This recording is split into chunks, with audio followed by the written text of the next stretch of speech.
Hello বন্ধুরা, কেমন আছো সবাই? আজকের ভিডিওতে তোমাদের সঙ্গে শেয়ার করে নেব বর্ষার দিনে আমাদের এলাকায় কিভাবে মাছ ধরা হয়। Let's go.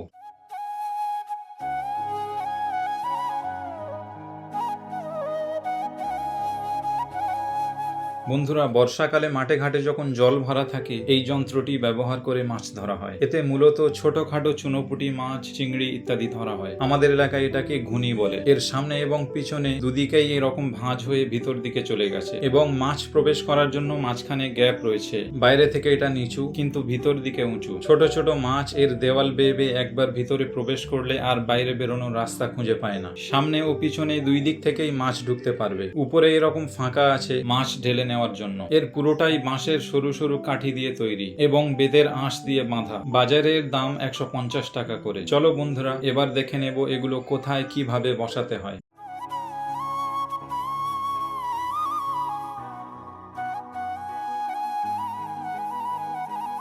জল জমে থাকা ধান খেতে আলের মাঝখানে বা পুকুরের যে জায়গা থেকে জল যাতায়াত করে সেখানে বসানো হয়। ঘুনি বসানোর আগে কয়েকটা বিষয় খেয়াল রাখতে হবে। ঘুনির নিচে বা দুই পাশে কোনো ফাঁক ফোকর রাখা যাবে না। ঘাসপালা, কাদামাটি বা অন্য কিছু দিয়ে বন্ধ করে দিতে হবে, না হলে মাছ ওই ফাঁক থেকেই বেরিয়ে যাবে, ঘুনিতে ঢুকবে না। আর অবশ্যই উপরের ছিদ্রটা বন্ধ করে দিতে হবে, না হলে প্রায় সময় দেখা যায় মাছের লোভে বড় বড় বিষধর সাপ ঢুকে পড়ে। এমনি সব সময় ছোটখাটো মাছ খেকো সাপ মাছ ঢোকার জায়গা দিয়ে ঢুকে যায়। এইভাবে আমরা মোট 4টে ঘুনি বসিয়ে দেব। ঘুনিগুলো সারা রাত এইরকম থাকবে। আগামীকাল সকালে আমরা এসে দেখব কতটা মাছ পড়লো।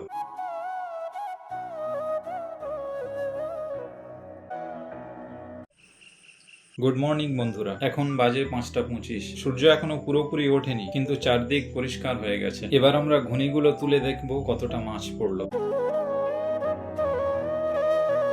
বন্ধুরা, কাল যে আশঙ্কা করেছিলাম সেটাই সত্যি হলো। মাছ খাওয়ার লোভে আমাদের ঘুনির মধ্যে চলে এসেছে 3টে কানা সাপ।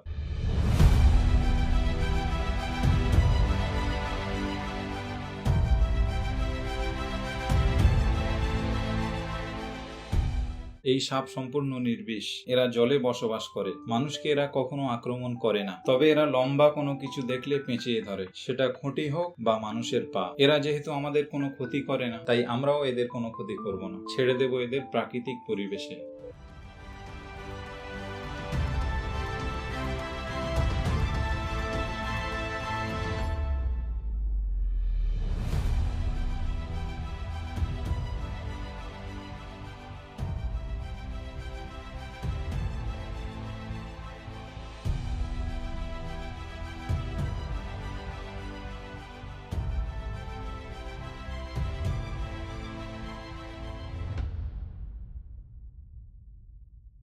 এরা সাইজে ছোট হওয়ার কারণে মাছ ঢোকার জায়গা থেকে ঢুকে পড়েছিল। এরা 3জনে মিলে বেশ কিছুটা মাছ খেয়ে নিয়েছিল, তাই আজ আর খুব বেশি মাছ হলো না। 4টে ঘুনি থেকে আমরা পেয়েছি 250 গ্রাম মতো চিংড়ি এবং 150 গ্রাম মতো চুনো মাছ। বন্ধুরা, আজকের ভিডিও পর্যন্তই। দেখা হচ্ছে পরের ভিডিওতে। Till then, take care, bye bye, and thanks for watching.